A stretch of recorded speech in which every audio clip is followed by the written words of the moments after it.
Paddy procurement system চালু থাকবে, দিনের পর দিন এমএসপি সেখানে বৃদ্ধি পেতে থাকবে। শুধু কৃষক নয়, সমস্ত অংশের মানুষকে ঐক্যবদ্ধ করে মানুষের ক্রয় ক্ষমতা বৃদ্ধি করার জন্য, অর্থনৈতিক বুনিয়াদকে শক্তিশালী করার জন্য এই প্যাডি প্রকিউরমেন্ট প্রসেস আমরা চালু রেখেছি বন্ধুরা। এবং আমি আবারও দায়িত্বহীন ভাষায় বলছি, যতদিন আমাদের সরকার আছে আমাদের এই প্যাডি প্রকিউরমেন্ট সিস্টেম চালু থাকবে, দিনের পর দিন এমএসপি সেখানে বৃদ্ধি পেতে থাকবে। আমরা শুরু করেছিলাম কত 18-19 সালে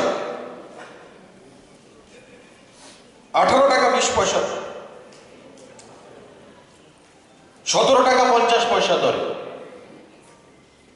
17 টাকা 50 পয়সা দরে 18 সালে আমরা পার কেজি ধান আমরা শুরু করেছিলাম কেনা।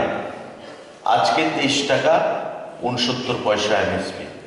আগামী দিনে সেটা আরো বৃদ্ধি পাবে, প্রতি বছর সেটা বৃদ্ধি পাবে। তো স্বাভাবিকভাবে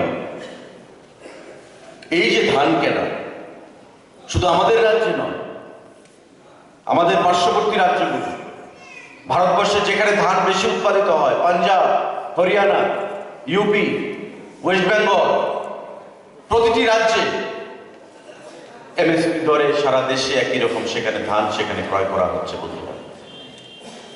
আমার প্রত্যেক কৃষক ভাইদের কাছে আহ্বান থাকবে, আপনারা কৃষি দপ্তরের সঙ্গে যোগাযোগ রাখবেন। এখানে যাদববাবু বলার চেষ্টা করেছেন,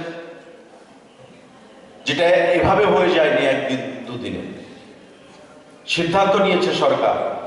মাননীয় মুখ্যমন্ত্রীকে আমি ধন্যবাদ জানাবো, যখনই জটিলতা এসছে উনি পাশে দাঁড়িয়ে জটিলতার সমাধান করার, সুরাহা করার বন্দোবস্ত করেছেন। এবং আজকে এই প্যাডি প্রকিউরমেন্ট আমরা শুরু করলাম, যা আগামী 1 মাস ব্যাপী চলবে।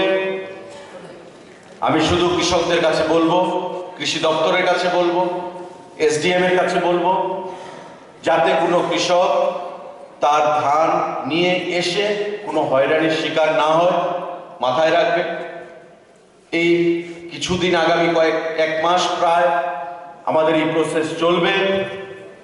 কৃষকরা যেন নির্দ্বিধায় এসে তাদের উৎপাদিত ধান বিক্রি করতে পারে, এবং যে পেমেন্ট আমাদের চেষ্টা থাকবে যত শীঘ্রই তাড়াতাড়ি তাদের এই পেমেন্ট সেখানে প্রদান করা যায়।